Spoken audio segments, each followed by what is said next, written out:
Hey guys, it's Booligan with Airsoft Retreat and BooliganAirsoft.com. Today we're going to be taking a quick look at one of the guns that I reviewed a few months ago, but I have since done quite a bit of custom work to it. It's actually kind of become a test bed for a couple of my other products that I've reviewed. This is the WE M4 AEG. Now most people only know of WE as a gas blowback, either pistol or rifle manufacturer, and that is not true anymore. They have experimented with a couple of different AEG designs. Now this is their first generation of M4 AEG. It is not the new Katana system which they're coming out with in the US shortly. That new system has a split gearbox and it's basically like a system of PTW, and that's going to be an awesome gun. This is just with a standard version 2 gearbox, albeit with a few cool features. Some of the cool features of the gun: it has a functional bolt catch, so you can adjust your hot hook with these, and then just push the bolt release button on the side, clicks forward. It's not a terribly inspiring feature, but it is a nice little touch. Another one of the features that it has, which I'll show in the firing test, is it has a spring deep tensioner. And other guns have experimented with that. ICS has it by pushing the forward assist. This one, as soon as you switch it to semi-auto, or excuse me, as soon as you switch it to safe, it will decompress the spring. Really nice feature. So switch it to safe, spring's decompressed, you don't have to fire those 2 or 3 extra shots, you're good to go. Some of the things that I have done to this gun: you'll notice it has a full complement of Magpul furniture. Now this gun came as a standard bone stock M4A1 with a LE stock. I mean, really basic. One of the nice parts about it is its bargain price. It's currently priced at 180 bucks, which is really cheap for a full metal, really well equipped gearbox, and just quality made AEG.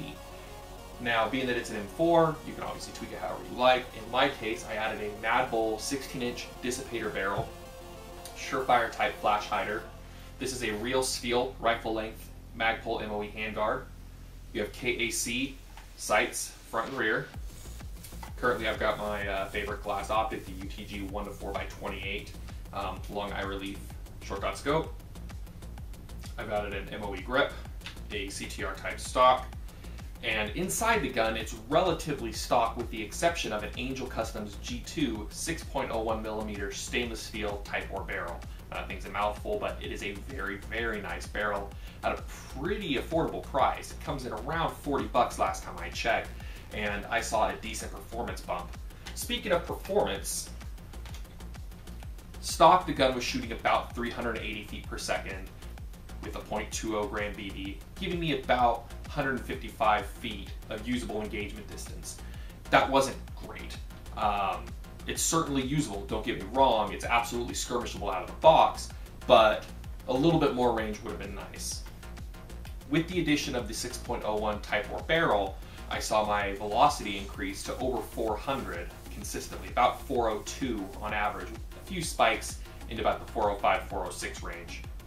With that, I saw an increase in accuracy both in my groupings, and I saw a lot better distance, almost out to about 175 feet is where I would pretty consistently engage with this thing. Not bad for a $40 upgrade without ever having to open the gearbox. Now, the gearbox is a version 2. It's fitted with 8mm solid bushings. They're solid metal bushings. You're not going to break those things. Compression components were okay. I generally recommend that most airsoft players keep a stack of number 14 O-rings. They will improve almost every gun's air compression, which gives you better consistency, gives you better velocity, and in turn just makes the gun run a little bit better. Currently in this gun I have a KWA KM120 mid-cap magazine that is empty, as you can see. We do a quick fire test with a Tenergy 11.1 volt LiPo battery, which I have stored in the handguard. Semi-auto.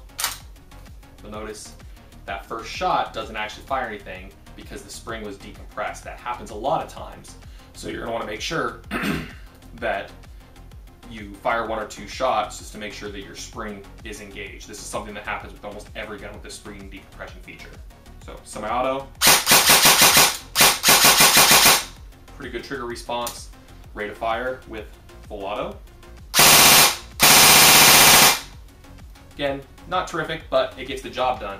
And depending on where the spring or where the piston is set, we switch it into safe. Yeah, the spring's pretty much decompressed. Let's see if we can get it to, okay, so now I have it half engaged on safe. Switch it to safe, you hear the anti-reversal latch swing open, allowing the piston to reset. It's a very, very nice feature, so you're not going to wear out your spring, you're not going to keep your gearbox over tension, and it makes working on the gun a piece of cake. Overall, I really like this thing. In its current form, I love it. It's one of my favorite guns that I put together just because I like almost rifle length or rifle length handguards with short, 16-inch barrels. The adjustable stock is very nice. It points very well. I have a J-Rich Surefire type flashlight that I can reach my thumb over and activate without having to have a pressure switch or anything like that. Really like how it's set up, and it shoots really, really well. And for $180, it's a really great place to start if you're looking to build a custom M4 project. So I got the gun through Evike. Some of the various supplies I've got through Jag Precision. Some of them I bought through real steel manufacturers. I bought the flashlight, got the flashlight through Airsplat. And I'll have links to all of the products that are in this gun. That will be the gun itself, the Tightbore Barrel, the scope, and the flashlight will be available on the information section of this video. So thanks for watching. Be sure to check out the full reviews at Airsoft Retreat and BooliganAirsoft.com. And many thanks to my sponsors, Evike, Airsplat, Jag Precision, and all of the other ones that I work with, UTG. Been doing this for a while, and I have acquired quite a few names of sponsors that I currently work with. And without them, these video reviews, or video overviews, excuse me, and my written reviews would not be possible. So be sure to support the retailers and the manufacturers and wholesalers that help out with these reviews. And thanks for watching.